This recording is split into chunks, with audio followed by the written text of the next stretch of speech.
প্রিয় তৃতীয় শ্রেণীর শিক্ষার্থীরা, আশা করছি তোমরা অনেক অনেক ভালো আছো। তো আজকে তোমাদের অধ্যায় হচ্ছে তোমাদের বাংলাদেশ ও বিশ্ব পরিচয় বইয়ের তৃতীয় অধ্যায়, আমাদের চার নেতা। তো আশা করছি ভিডিওটি তোমরা লাস্ট পর্যন্ত দেখবে।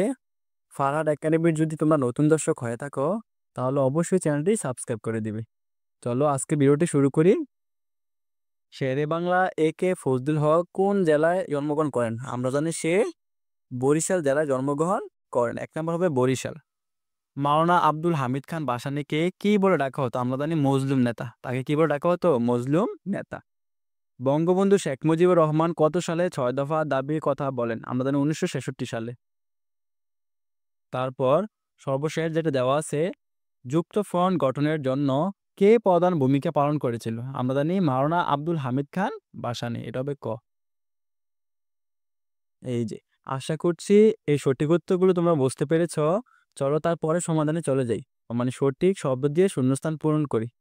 চলো আমরা এটা স্ক্রিনে দেখে নেই, এটার উত্তরগুলো। শিক্ষার্থীরা, এখানে যে তোমরা এই যে শূন্যস্থানের যে এই লেখাগুলো দেখতে পাচ্ছ, যেগুলো এই যে এই রং করা, এগুলো হচ্ছে তোমাদের উত্তর। সো আমরা এগুলো চলো সমাধান করি। 1 নাম্বার বলা হয়েছে, জনগণের ঢেস প্রতিষ্ঠার জন্য শহীদ সোহরাওয়ার্দী কাজ করেন। আমরা জানি অধিকার। বঙ্গবন্ধু শেখ মুজিবুর রহমান ছাত্র অবস্থায় ঢেস প্রতিষ্ঠার আন্দোলন করেন। আমরা জানি পাকিস্তান, হ্যাঁ, প্রতিষ্ঠা আন্দোলন করেন। এ কে ফজলুল হক ছিলেন মহাদেশের একজন ঢেস নেতা। আমরা জানি সাহসী নেতা।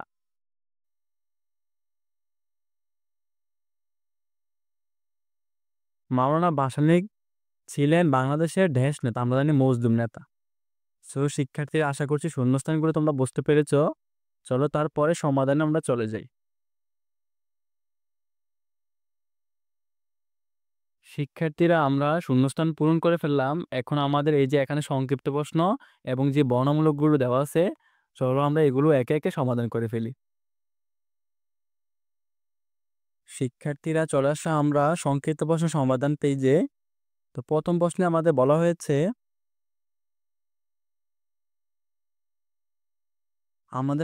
প্রথম প্রশ্নে বলা হয়েছে হোসেন শহীদ সোহরাওয়ার্দী কে ছিলেন? তো এটা উত্তর হবে, হোসেন শহীদ সোহরাওয়ার্দী অবিভক্ত বাংলার একজন গুরুত্বপূর্ণ রাজনীতিবিদ ছিলেন।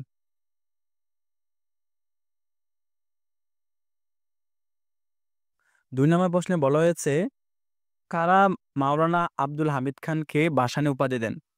তো আসামের ভাষাঞ্চলের মানুষ ভাসানী উপাধি দেন।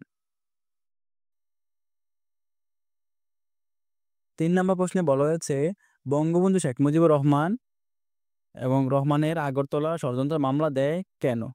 তো পূর্ব পাকিস্তানের মানুষের কল্যাণের জন্য 6 দফা দাবি পেশ করেন। এই জন্য পাকিস্তান সরকার তার নামে আগরতলা ষড়যন্ত্র মামলা দেন।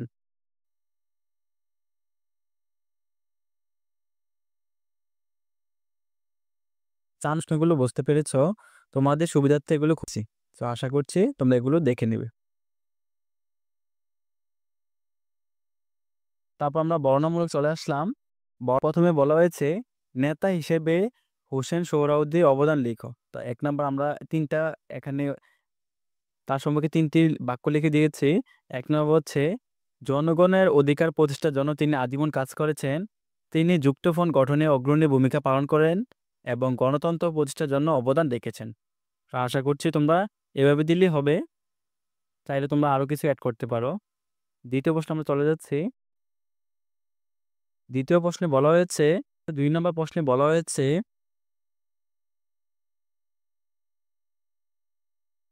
নেতা হিসেবে শেখ মুজিবের অবদান লিখে। তো তিনি ছাত্র অবস্থায় পাকিস্তান প্রতিষ্ঠার আন্দোলনে অংশগ্রহণ করেন। বাংলা মানুষের কল্যাণের জন্য তিনি 6 দফা দাবি পেশ করেন। বাংলাদেশের স্বাধীনতা অর্জনে তিনি ছিলেন অগ্রনায়ক। আশা করছি 2 নম্বর প্রশ্ন তোমরা বুঝতে পেরেছ।